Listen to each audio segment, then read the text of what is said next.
ಈಗ ಅವ್ರೆಕಾಯಿ season start ಆಗೈತೆ ನೋಡ್ರಿ. ಅದಕ್ಕೆ ನಾನು ಅವ್ರೆಕಾಯಿ ಸಾರು ಮಾಡಿದ್ದೆ. ಬಿಸಿ ಅವ್ರೆಕಾಯಿ ಸಾಂಬಾರು ಮಾಡಿ ತಿನ್ನಕತ್ತೀವಿ ಅಂದ್ರೆ ನಾವು ಎಷ್ಟು ಅನ್ನ ಉಣ್ತೇವೆ ಅನ್ನೋದು ಗೊತ್ತಾಗಂಗಿಲ್ಲ. ಇದು ಮತ್ತು ಮುದ್ದೆಗೆ ಮಾಡ್ಕೋಬೋದು, ರೊಟ್ಟಿ ಚಪಾತಿ ಯಾವುದಕ್ಕಾದ್ರೂ ಸೆಟ್ ನನಗಂತೂ ಭಾಳ ಅಂದ್ರೆ ಭಾಳ ಮಟನ್ ಸಾರು ಟೇಸ್ಟ್ ಆಗಿಬಿಟ್ಟಿತ್ತು. ಯಾಕಂದ್ರೆ ಇದು ಜವಾರಿ ಅವ್ರೆಕಾಯಿನೂ ನಾವು ತಗೊಳೋದ್ರ ಮೇಲೆ ಸಾಂಬಾರು ಡಿಫ್ರೆಂಟ್ ಟೇಸ್ಟ್ ಗೊತ್ತಾಕೈತಿ. ಅವ್ರೆಕಾಯಿನೂ ಯಾವ ಥರ ತೊಗೋಬೇಕು ಅಂತ ಹೇಳ್ತೇನೆ ನೋಡಿರಿ. ಭಾಳ ಅಂದ್ರೆ ಭಾಳ ರುಚಿಯಾಗಿತ್ತು. Welcome to my YouTube channel. ನಾನು ಅವ್ರೆಕಾಳು ಸಾಂಬಾರು ಮಾಡೋಕ್ಕಂತ ಅವ್ರೆಕಾಯಿ ತೊಗೊಂಬಂದಿದ್ದೆ, ಒಂದು ಅರ್ಧ kg ಅಷ್ಟು. ಅವನ್ನ ಈಗ ಸುಲಿಯಾಕತ್ತ ನೋಡಿರಿ. ಅವ್ರೆಕಾಯನ್ನು ಯಾವ ಥರ ಇದ್ದಾಗ ತೊಗೊಂಡ್ರೆ ಅವ್ರೆಕಾಯಿ ಸಾಂಬಾರು ಚೆನ್ನಾಗಕತಿ ಅಂತ ನಾನು ಹೇಳಕತ್ತೆ ನೋಡಿರಿ. ಈಗ ಅವ್ರೆಕಾಯಿ ಮುಟ್ಟಿದ್ರೆ ಕೈಯೆಲ್ಲ ಜಿಡ್ಡು ಅನ್ನಿಸ್ಬೇಕು. ಅದು ನಾವು ಸ್ಮೆಲ್ ಸತಿಗೆ ನಾವು ಒಂದು ಸ್ವಲ್ಪ ದೂರ ಇದ್ರೂ ಅವ್ರೆಕಾಯಿ ಮಾರೋರ ಕಡೆಯಿಂದ ಸ್ಮೆಲ್ ಬರ್ತಾ ಇರ್ತೈತಿ ಅವ್ರೆಕಾಯಿ ಸ್ಮೆಲ್. ಅದು ಗೊತ್ತಾಗ್ತೈತೆ ಜವಾರಿ ಅವ್ರೆಕಾಯಿನೇ ಇದು ಅಂತೇಳಿ. ಮತ್ತು ಮುಟ್ಟಿದ ಕೂಡಲೇ ಗೊತ್ತಾಕೈತೆ ಅದು ಜಿಡ್ಡು ಅನ್ನಿಸ್ತಾ ಇರ್ತೈತಿ. ಕಾಯಿನೂ ನಾವು ತಂದು ಕೂಡಲೇ ಮಾಡಿದ್ರಂತೂ ಅವ್ರೆಕಾಳು ಸಾಂಬಾರು ಮಟನ್ ಸಾರು ಚಿಕನ್ ಸಾರು ಇದ್ರ ಮುಂದೆ ಬಿದ್ದೋಯ್ತು, ಅಷ್ಟು ಚೆನ್ನಾಗಿ ಟೇಸ್ಟ್ ಆಕೈತಿ. ನಾನು ತಂದು ಕೂಡಲೇ ಮಾಡೋಕ್ಕಾಗಲಿಲ್ಲ. ಒಂದೆರಡು ದಿನ ಫ್ರಿಜ್ನೊಳಗೆ ಇಟ್ಟು ಮಾಡೋಕ್ಕಂತ ತಗೊಂಡಿದ್ದೆ. ಆದರೂ ಸಾರು ಮಾತ್ರ ಭಾಳ ರುಚಿಯಾಗಿತ್ತು. ಅಂದ್ರೆ ಹಳ್ಳಿ ಕಡೆಯಿಂದ ಆಗಿದ್ದಾಗೇ ತಂದು ಮಾರಕತ್ತಿದ್ರು. ನನಗೆ ಇಷ್ಟ ಆಗಿದ್ಕನ ಆದರೆ ಒಂದು ಕಾಳು ಹುಳುಕು ಬಂದಿದ್ದಿಲ್ಲ. ನೋಡ್ತಿರ್ಬೋದು ನೀವು, ಒಂದೊಂದು ತೂತು ಕಾಣಿಸತ್ತವ, ಆದರೂ ಅದು ಕಾಳು ಮಾತ್ರ ಒಂದು ಹುಳುಕು ಬಂದಿದ್ದಿಲ್ಲ. ಭಾಳ ಚೆನ್ನಾಗಾಗಿತ್ತು ಸಾಂಬಾರು ಮಾತ್ರ. ಅದು ಎಷ್ಟು ಬಲ್ತಿತ್ತು ಅಂದರೆ ಸುಲಿಯೋಕ್ಕೆ ಬರ್ತಾ ಇರಲಿಲ್ಲ ನನಗೆ ನೋಡಿರಿ. ಅವ್ರೆಕಾಯಿ ಅಷ್ಟು ಚೆನ್ನಾಗಿ ಬಲ್ತ್ಬಿಟ್ಟಿತ್ತು. ಹಳ್ಳಿ ಕಡೆಯಲ್ಲಿ ಬರ್ತಾರಲ್ರಿ, ದುಡ್ಡು ಜಾಸ್ತಿ ಆದರೆ ಪರವಾಗಿಲ್ಲ, ಟೇಸ್ಟ್ ಚೆನ್ನಾಗಿರ್ತವೆ. ಫ್ರೆಶ್ ಇರೋ ತೊಗೋಬೇಕು ನೋಡಿರಿ. ಅರ್ಧ kg ಅಷ್ಟು ಕಾಯಿಯೊಳಗೆ ಎಷ್ಟು ಕಾಳು ಬಂದವು, ಒಂದೊಂದು ಉಳ್ಕೊ ಬಂದಿದ್ದಿಲ್ಲ. ಭಾಳ ಚೆನ್ನಾಗಿ ಬಂದಿದ್ದವು ಕಾಳು.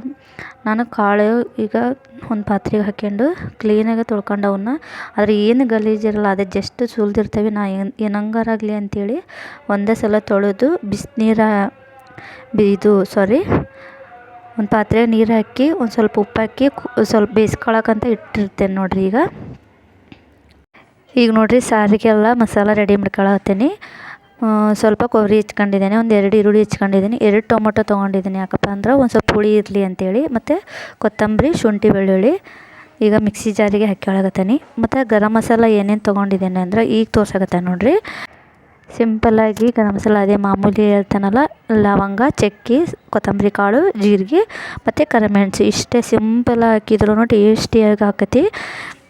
ನಾವು ಎಷ್ಟು ಕಮ್ಮಿ ಆಗ್ತಾವೆ ಅಷ್ಟು ಚೆನ್ನಾಗಿ ಟೇಸ್ಟ್ ಆಕತಿ ನೋಡಿರಿ. ನಾನು ಅವ್ರೆಕಾಯಿ ಬೇಯಿಸಿಟ್ಕೊಂಡಿದ್ನಲ್ಲ ಅದನ್ನು ತೆಗೆದೀಗ ಒಂದು ಬೌಲಿಗೆ ಹಾಕ್ಕೊಂಡು ಒಂದು ಪಾತ್ರೆಗೆ ಎಣ್ಣೆ ಕಾಯಕ್ಕಿಟ್ಟು ಬೆಳ್ಳುಳ್ಳಿ ಹಾಕ್ಯಂದ ನೋಡಿರಿ. ಒಗ್ಗರಣೆ ಭಾಳ ಚೆನ್ನಾಗಿ ಸ್ಮೆಲ್ ಬರ್ತೈತಿ ಬೆಳ್ಳುಳ್ಳಿ ಒಗ್ಗರಣೆ ಹಾಕ್ಯಂದ್ರೆ. ಈಗ ನಾನು ಎಣ್ಣೆಗೇನ ಡೈರೆಕ್ಟಾಗಿ ಖಾರ ಪುಡಿ ಹಾಕಕತ್ತೀನಿ. ಬೆಳ್ಳುಳ್ಳಿ ಸ್ವಲ್ಪ ಬೆಂದಮೇಲೆ ಗೋಲ್ಡನ್ ಬ್ರೌನ್ ಬಂದಮೇಲೆ ಮತ್ತು ರುಚಿಗೆ ಎಷ್ಟು ಬೇಕಾಕೈತಿ ಅಷ್ಟು ಉಪ್ಪು ಹಾಕ್ಯಾಳಕತ್ತೆ ನೋಡಿರಿ. ಮತ್ತು ರುಬ್ಬಿಟ್ಕೊಂಡಿದ್ನಲ್ಲ ಆ ಮಸಾಲೆನ ಎಣ್ಣೆಗೆ ಹಾಕ್ಯಾಳಕತ್ತೆ ನೋಡಿರಿ. ಈಗ ಮಸಾಲೆ ಹಾಕ್ಯಂದ್ಮೇಲೆ ಸ್ವಲ್ಪ ಅರಿಶಿನ ಪುಡಿ ಹಾಕ್ಯಾಳಕತ್ತೀನಿ. ಮತ್ತು ಅರಿಶಿನ ಪುಡಿ ಹಾಕಿದ ಮೇಲೆ ನಾವು ಬೇಯಿಸಿಟ್ಕೊಂಡಿದ್ವಲ್ಲ ನೀರು ಸಮೇತನ ಅವ್ರೆಕಾಳು ಹಾಕ್ಯಾಳಕತ್ತೇನೆ. ನೀರು ಮಾತ್ರ ಚೆಲ್ಲಬಾರ್ದು, ಯಾಕಂದ್ರೆ ನೀರಲ್ಲಿನೇ ಕುದ್ದಿರ್ತೈತಲ್ಲ ಅದು ಕಾಳು, ಅದೇ ಫ್ಲೇವರ್ ಎಲ್ಲ ನೀರೊಳಗನೆ ಇರ್ತೈತಿ. ನೀರು ಮಾತ್ರ ಯಾವುದೇ ಕಾರಣಕ್ಕೂ ಚೆಲ್ಲಬೇಡ್ರಿ. ಟೇಸ್ಟ್ ಎಲ್ಲ ಅವ್ರೆಕಾಳಿನ ಟೇಸ್ಟ್ ಎಲ್ಲ ನೀರೊಳಗೆ ಇರ್ತೈತಿ. ಇದು ಮಾತ್ರ ಮೇಯ್ನಾಗಿ ನೆನಪಿಟ್ಕೊಳ್ರಿ. ಒಬ್ಬೊಬ್ಬರು ನೀರು ಚೆಲ್ಲಿಬಿಡ್ತಾರೆ, ಟೇಸ್ಟ್ ಎಲ್ಲ ಅದ್ರಾಗ ನೀರೊಳಗೆ ಹೋಗ್ಬಿಡ್ತೈತೆ ಅದಕ್ಕೋಸ್ಕರ ನೀರು ಮಾತ್ರ ಚೆಲ್ಲಕ್ಕೆ ಹೋಗ್ಬೇಡ್ರಿ. ನೀರು ಸಮೇತನ ಹಾಕ್ಯಾಡ್ರಿ. ಕಾಳು ಬೇಯಿಸ್ಕೊಂಡ್ವಿ ಅಂದ್ರೆ ಯಾವುದೇ ತರಕಾರಿ ಆಗಲಿ ಯಾವುದೇ ಸೊಪ್ಪಾಗಲಿ ನಾವು ನೀರು ಚೆಲ್ಕೋಬಾರ್ದು, ಅದ್ರಾಗ ಪ್ರೋಟೀನ್ ಅಂಶ ಎಲ್ಲ ಹೋಗ್ಬಿಡ್ತೈತಿ. ಅದಕ್ಕೋಸ್ಕರ ನೀರು ಸ್ವಲ್ಪ ಹಾಕಿ ಬೇಯಿಸ್ಕೊಂಡ್ರೂ ಪರವಾಗಿಲ್ಲ, ನೀರು ಸಮೇತನ ಹಾಕ್ಯಾಡ್ರಿ. ಏನೇ ತರಕಾರಿ ಆಯ್ತು ಯಾವುದೇ ಆಯ್ತು ಕಾಳಾಯಿತು ನೀರು ಮಾತ್ರ ಚೆಲ್ಲಬಾರ್ದು.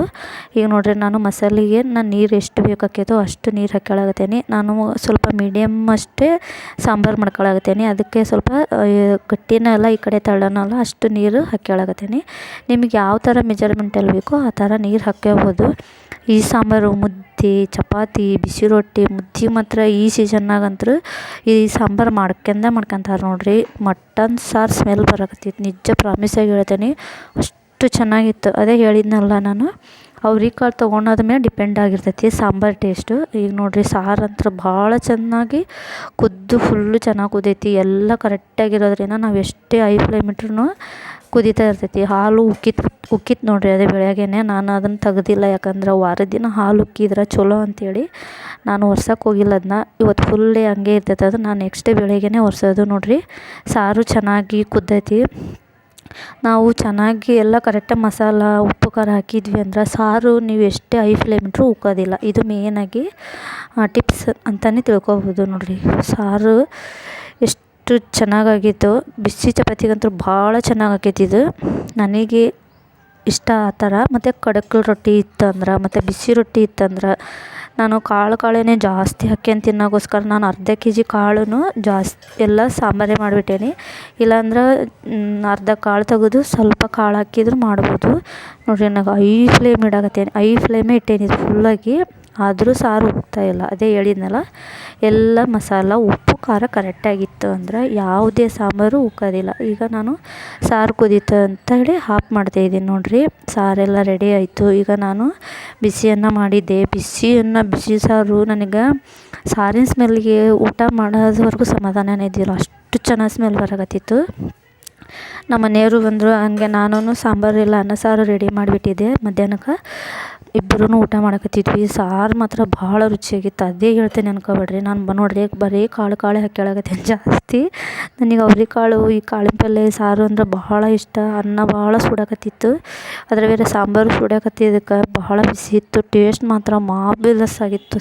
ಮಸ್ತ್ ಅಂದ್ರೆ ಮಸ್ತಾಗಿತ್ತು. ನೀವು ಈ ಅವ್ರೆಕಾಯಿ ಸೀಸನ್ ಒಳಗೆ ಅವ್ರೆಕಾಳು ತಂದು ಸಾರು ಮಾಡ್ಕೊಳ್ರಿ, ಪಲ್ಯ ಮಾಡಿರಿ, ಚಟ್ನಿ ಮಾಡಿರಿ, ಭಾಳ ರುಚಿ ಆಕತಿ. ಈ ರೆಸಿಪಿ ನಿಮಗೆ ಇಷ್ಟ ಆದರೆ ಒಂದು ಸಲ ಟ್ರೈ ಮಾಡಿರಿ. ನಾ ಎಲ್ಲ ರೆಸಿಪಿ ಮಾಡೋದು ಮಾತ್ರ ಹಳ್ಳಿ ಕಡೆದೇ. ನಾನು ರೆಸಿಪಿ ಸಿಂಪಲ್ ಆಗಿದ್ದು ಟೇಸ್ಟಿಯಾಗಿರ್ತೈತಿ. ನೀವು ಒಂದು ಸಲ ಟ್ರೈ ಮಾಡಿರಿ. ಈ ವಿಡಿಯೋ ಇಷ್ಟ ಆದರೆ ಲೈಕ್ ಮಾಡಿ, ಶೇರ್ ಮಾಡಿ, ಸಬ್ಸ್ಕ್ರೈಬ್ ಮಾಡಿ. Thank you so much. ಒಂದು ಸಲ ಟ್ರೈ ಮಾಡಿರಿ. ಸಾಂಬಾರನ್ನು ನೋಡ್ತಾಯಿದ್ರೆ ನನಗೆ ಇನ್ನೂ ವಿಡಿಯೋ ನೋಡ್ತಾಯಿದ್ರೆ ಬಾಯಲ್ಲಿ ನೀರು ಬರ್ತೈತಿ. ನಿಮಗೆ ಏನು ಅನ್ನಿಸ್ತು ಅಂತ ಕಮೆಂಟ್ ಮಾಡಿ ಹೇಳಿ. Thank you so much.